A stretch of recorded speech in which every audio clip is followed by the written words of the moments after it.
आणि आज महायुतीचे सर्व कार्यकर्ते नेते हे सर्वजण या निमित्ताने बैठकीच्या निमित्ताने या ठिकाणी एकत्र आले। 18 तारखेला ही निवडणूक होणार आहे।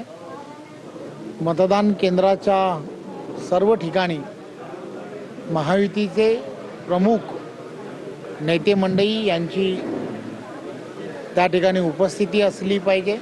त्या दृष्टिकोनातून ज्या रचना करायला हव्यात त्या रचनांच्या संदर्भातली आज ही बैठक ही महायुतीच्या सर्व नेते मंडळींनी घेतली आहे। मला खात्री आहे की या निवडणुकीमध्ये प्रवीण पोटेजी हे प्रचंड बहुमताने जिंकून येतील। हा विश्वास महायुतीच्या सर्व तिथल्या असणाऱ्या नेत्यांनी, कार्यकर्त्यांनी आणि मतदारांनी सुद्धा दिलेला आहे। त्यामुळे येणाऱ्या निवडणुकीसाठी मी प्रवीणजींना सुद्धा खूप खूप शुभेच्छा देतो।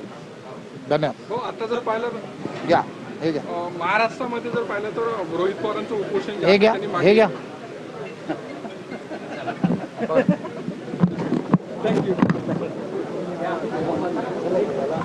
अमरावती परिषदेच्या निवडणुकीत प्रवीण पोटे विजयी होतील असा चव्हाण यांनी विश्वास वर्तवलेला आहे।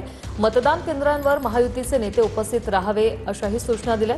प्रवीण पोटे हे मोठ्या मताधिक्याने जिंकून येतील असा विश्वास रवींद्र चव्हाण यांनी बोलून दाखवलेला आहे।